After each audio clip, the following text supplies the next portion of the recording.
Dubai trip, Bahrain ഇരുന്നിട്ടില്ല, വെറുതെ എടി പെണ്ണെ, നിന്റെ ചാട്ട എങ്ങോട്ടാണെന്നൊക്കെ എനിക്ക് മനസ്സിലാവുന്നുണ്ട്. ആ വെള്ളം അങ്ങ് വാങ്ങി വെച്ച് ബിഗ് ബോസിൽ ഇറങ്ങുന്ന ശേഷമല്ല ദുബായ് ട്രിപ്പ്, ബഹ്റൈൻ ഇരുന്നിട്ടില്ല, വീട്ടിൽ വെറുതെ ബിഗ് ബോസിൽ ഇറങ്ങുന്ന ശേഷമല്ല ദുബായ് ട്രിപ്പ്, ബഹ്റൈൻ ഇരുന്നിട്ടില്ല, വീട്ടിൽ വെറുതെ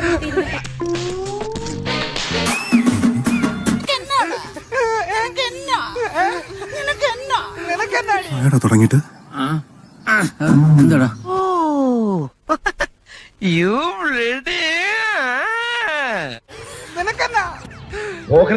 അതിലുണ്ട് കേട്ടോ. നല്ല ക്രിയേറ്റിവിറ്റി ഉള്ള ആളാ. അവന്റെ താടി കണ്ടാ അറിയാം അല്ലേ? ചെറിയ ഉള്ളി 2.5 കിലോ, ബീൻസ് 2.5 കിലോ. നിർത്താടി കൊച്ചെ, സുഖം പിടിച്ചു വരുമ്പോഴാ പട്ടി ഒരു